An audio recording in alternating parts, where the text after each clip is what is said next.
Hey, what's up, guys? It's Scarra here from theScore eSports here with Hermit, the coach of NRG, after their 2-0 win against Envy.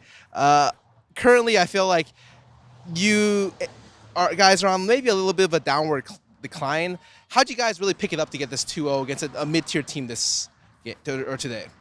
Well, today we just had a really strong plan going into Champion Select, and we've had some flubs in Champion Select before, but coming in today with a strong plan, understanding that we needed to have CC, needed to have team fight, and just be able to contest their priority on the map, because Envy is a really strong rotational team, but I think any time that we were to fight them a 5v5, as long as we had CC, I was really confident in being able to match them. So it was just it's a stylistic thing, and choosing the right style for this matchup, I think, was really key. So yesterday, P1 played you guys, and you guys ended up losing a very close 1-2. During the series, they ended up banning Victor all 3 games. Why do you think you guys didn't draw a Victor ban this series, which obviously GBM just went off on in both games? Well, I know that I'm pretty close friends with Charlie, and so I know that the Victor ban yesterday was specifically about Malzahar, which is one reason why we banned Malzahar in this series. Once they banned GP, they kind of revealed their intention that they had kind of played a lot of Malzahar, and my players and myself were tracking their facial movements, and so after that happened in game 1, and we banned Malzahar, and we saw their faces drop, we knew again game 2. I'm not sure why he didn't draw a Victor ban in this series. That was a big debate for us, was whether they would ban Victor or ban Jax. A lot of people have the impression that, maybe for good reason, since what we've shown on stage, that Quas has a small champion pool, so they like to target that Jax and take away that main split pushing threat that we have, especially because his performances on Nara on stage haven't been that great. Let's go back a little bit. You said you've had draft problems in the past. Yesterday, you ended up picking Zillion to Azir. Draft, I thought, was like a pretty bad mistake in the draft. What happens with NRG to constantly get these kind of mistakes in the draft a lot? I think this split, I've really been off my game in terms of understanding what's good for the team and kind of champion priorities and what we can get away with. Before, we've been buoyed by the other team's kind of mistakes, and this season is a lot less forgiving. Zillion into Azir is a matchup that I think is okay. Azir is a champion that's really dependent upon mid priority and mid focus from the rest of the team, not necessarily the mid laner itself. So in that case, we already had Graves, so that was with that. If we had a jungler like Elise or Gragas, it might have been okay.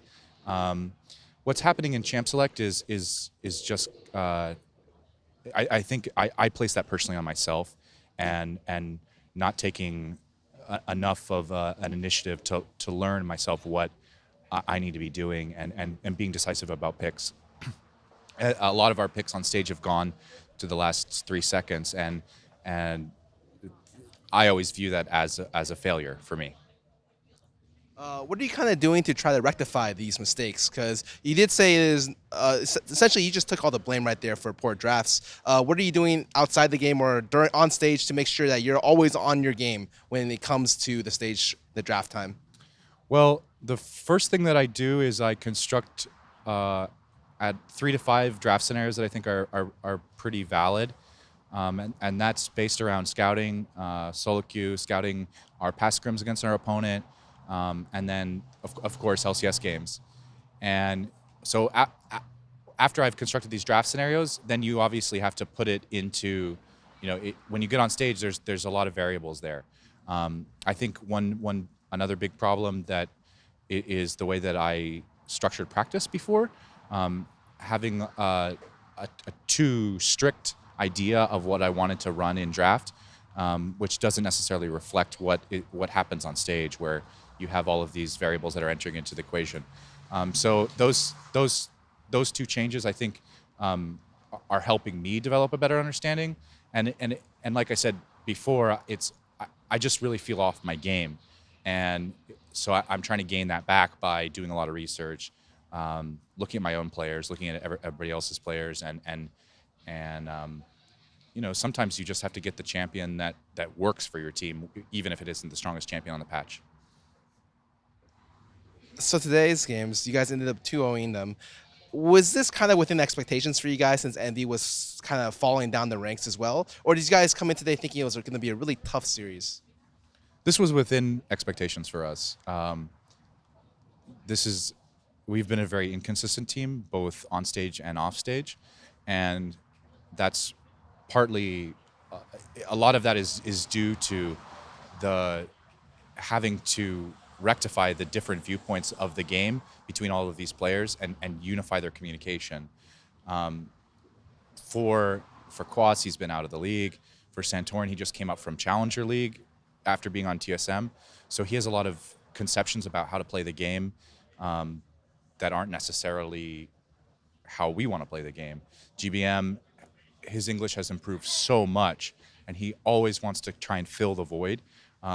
But especially during the early weeks, we were having a problem of him stepping up too much and taking over communication entirely. OQ initially had a lot of comprehension problems in terms of understanding what he needed to do on the map, what other people were telling him, but that's a lot of that has gone away. And then Kiwi is a player who really wants to dictate the pace of the game, dictate what's happening, and sometimes that doesn't necessarily jive with how Santorin views the game and how GBM views the game. So really trying to understand what each of these players are good at, and then let them know what their teammates are good at, so that they don't overcompensate for something that they don't have to compensate for. Lastly, could you kind of define your coaching style very succinctly? Like, if there's a way to describe how you coach or what you believe to be the best coaching method, what would you say it is? So I started off with a really Socratic style where I ask a lot of questions and just trying to get the team on the same page.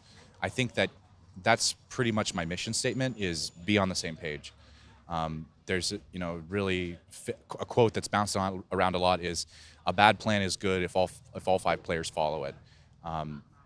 But beyond that, I think that maybe not this season, but my strengths traditionally have been in draft and understanding macro game and trying to get the players to see how to use the map, how to play the map versus playing for kills, playing for specific set plays. Just play the map and play the waves. Finally, do you have any comments to your fans out there? You've had like pretty rough season. Do you have anything you would like to say?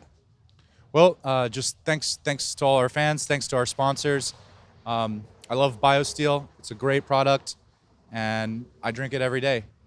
Thank you, and have a good afternoon.